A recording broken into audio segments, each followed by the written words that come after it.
इस वीडियो में हम बात करने वाले हैं देवियों के रूप की। छोटी छोटी प्यारी प्यारी कुछ कही, कुछ सुनी, कुछ अनसुनी कहानियाँ। आप गुटखा खाते हैं, पान खाते हैं, या आप अपने घर को ऑर्गेनाइज नहीं रखते हैं, चीज़ें फैली हुई हैं इधर उधर। तुम अपने आसपास के, अपने घर की महिलाओं का सम्मान नहीं करते हो, अपनी महिलाओं का मान नहीं रखते। तो घूमते घूमते उनको 3-4 ऐसे लोग मिले जो लक्ष्मी जी को लगा कि ये मेरे सबसे बड़े भक्त हैं। क्रिएटर, डिस्ट्रॉयर और प्रिजर्वर मिलकर बनती है प्रकृति, नेचर। ये देवियाँ जो हैं वो क्यों हैं, वही क्यों हैं जो लक्ष्मी जी की पूजा बहुत करते हैं, लक्ष्मी जी का मान बहुत करते हैं, जो गरीब हैं, या ऐसे कोई भी इंसान जिसको ऐसा लगता था कि मुझे और पैसे चाहिए, और सोना चाहिए, और धन धान्य चाहिए, और वो लक्ष्मी पूजा में लगा रहता। जैसे ही लक्ष्मी जी गई, अचानक से इनमें से 4 में से 3 के पास सब कुछ गायब हो गया। वो फिर से वैसे ही हुए जैसे वो पहले थे, उससे भी ज्यादा गरीब हो गए। ऐसा हमको लगता है कि हमको लक्ष्मी माँ के बारे में सब पता है, पर कुछ ऐसी छोटी बड़ी चीजें हैं जो हमको अभी भी लक्ष्मी जी के बारे में नहीं पता।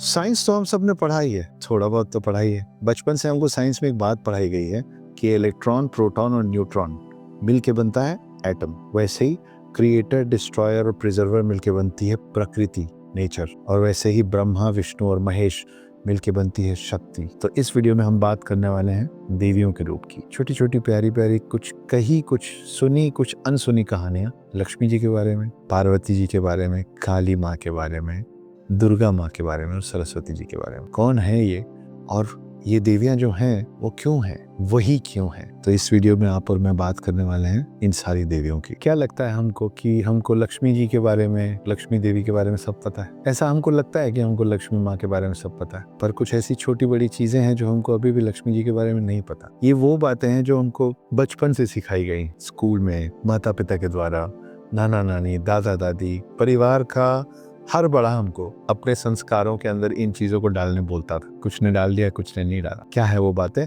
कुछ कहानी के माध्यम से समझाता। तो हुआ कुछ यूं कि एक बार लक्ष्मी जी पृथ्वी पे आए घूमने। जब लक्ष्मी जी घूम रही थी तो वो जा जाके ढूंढ रही थी और मिल रही थी बिना लोगों को बताए अपने सबसे बड़े भक्तों से, जो लक्ष्मी जी की पूजा बहुत करते हैं, लक्ष्मी जी का मान बहुत करते हैं, जो गरीब हैं, या ऐसे कोई भी इंसान जिसको ऐसा लगता था कि मुझे और पैसे चाहिए, और सोना चाहिए, और धन धान्य चाहिए, और वो लक्ष्मी पूजा में लगा रहता। तो घूमते घूमते उनको 3-4 ऐसे लोग मिले जो लक्ष्मी जी को लगा कि ये मेरे सबसे बड़े भक्त हैं। और लक्ष्मी जी ने उन सबको ढेर सारा पैसा, ढेर सारी संपत्ति, ढेर सारी जमीन, ढेर सारे आभूषण सब दे दिए, और उनसे कहा कि 1 साल बाद आके फिर मिलूंगी, और फिर हम डिसाइड करेंगे कि तुमको जो मिला था तुम उसके लायक हो कि नहीं हो। इन भक्तों को ज्यादा कुछ समझ में नहीं आया। इतना सारा धन धान्य लेके, इतने सारा आभूषण लेके, इतनी सारी जमीन लेके, ये सब बहुत खुश थे, अपना अपना काम कर रहे थे। कोई पैसे बांट रहा था, कोई पैसे गलत चीजों में खर्च कर रहा था, और कोई संभाल के पैसे को बढ़ाने में भी मेहनत कर रहा था। 1 साल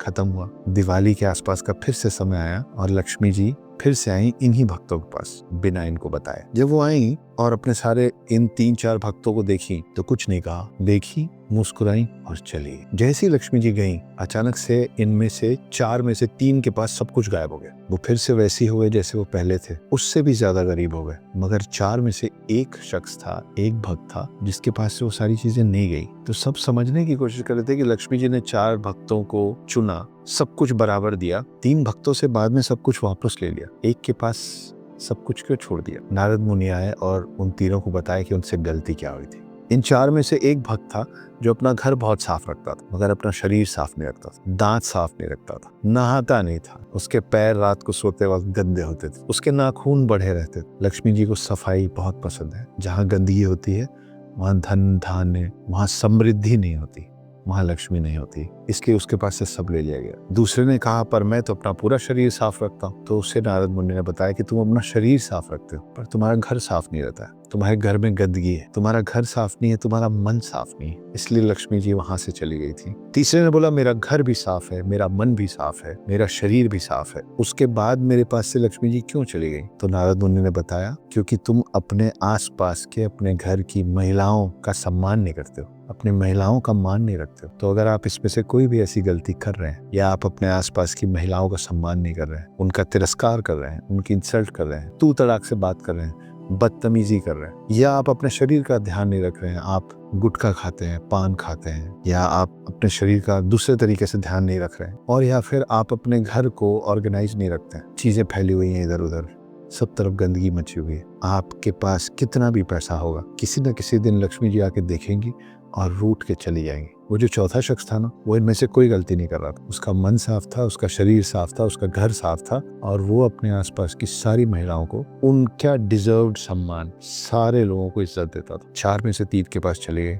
आप सोचिए कि आपको इन 4 में से कौन बनना है? खराब मन वाला, खराब शरीर वाला, खराब घर वाला, या फिर वो बनना है जो सब कुछ साफ रखता है, शरीर, मन, घर और महिलाओं के प्रति अपनी नजर। ये लक्ष्मी जी की कहानी।